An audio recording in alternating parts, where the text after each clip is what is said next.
A very good day to you. I'm Hank Gross, MidHudsonNews.com.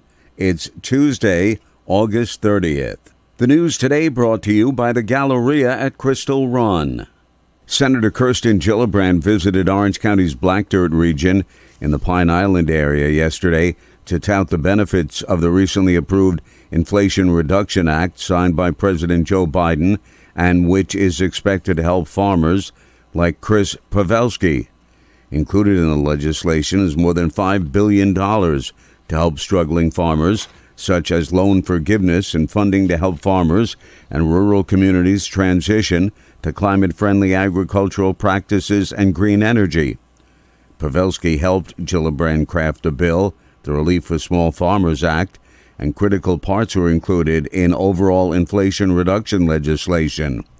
Like many farmers across New York, Pavelski was struggling to make ends meet, says Gillibrand. New York farmers are critical to our state's economy.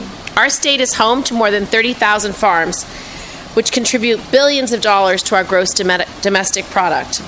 But during much of the COVID-19 pandemic, many small farms like this one couldn't access emergency federal farm aid and received minimal COVID food assistance benefits.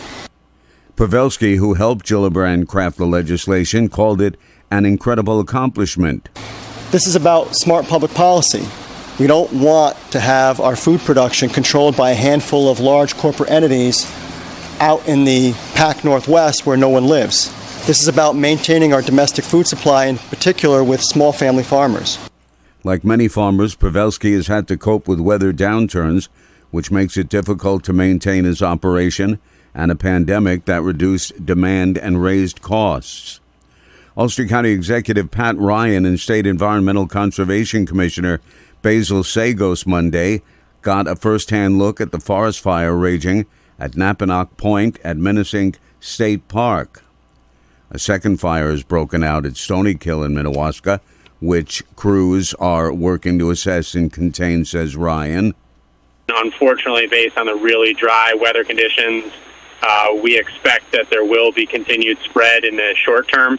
There are over 100 firefighters and first responders up there right now in extreme heat, extremely difficult conditions. The terrain is really tough, and they are absolutely working their butts off to keep us safe and contain this spread.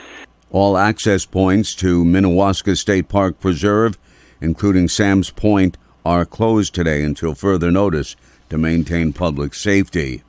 More news in just a moment.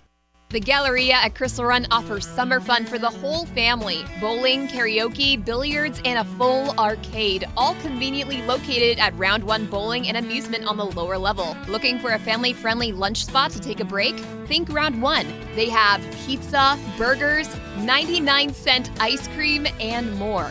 The Galleria at Crystal Run in Middletown and Round 1, Orange County's premier shopping, dining, and entertainment, and summer fun destination. Learn more at GalleriaCrystalRun.com.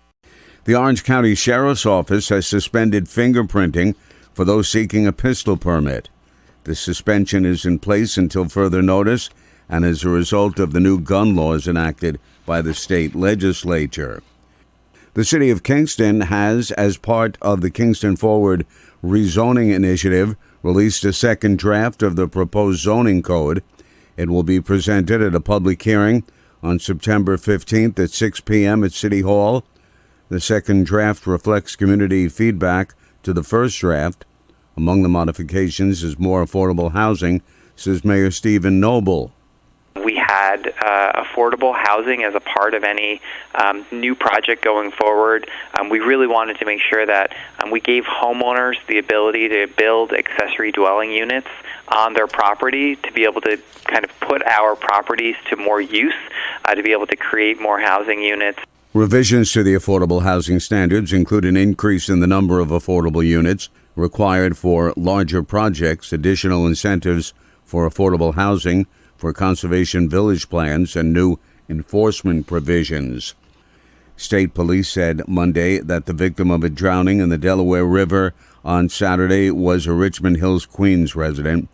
22-year-old Brian Ordania Flores was rafting with family and friends near the Indian Head campgrounds in Barryville. and about 1 o'clock in the afternoon they tied up the raft and began swimming in the river. Police said Flores attempted to swim to an island in the middle of the river. When he became fatigued, was caught in a current, and began to drift down the river. I'm Hank Gross, MidHudsonNews.com. The news today brought to you by the Galleria at Crystal Run.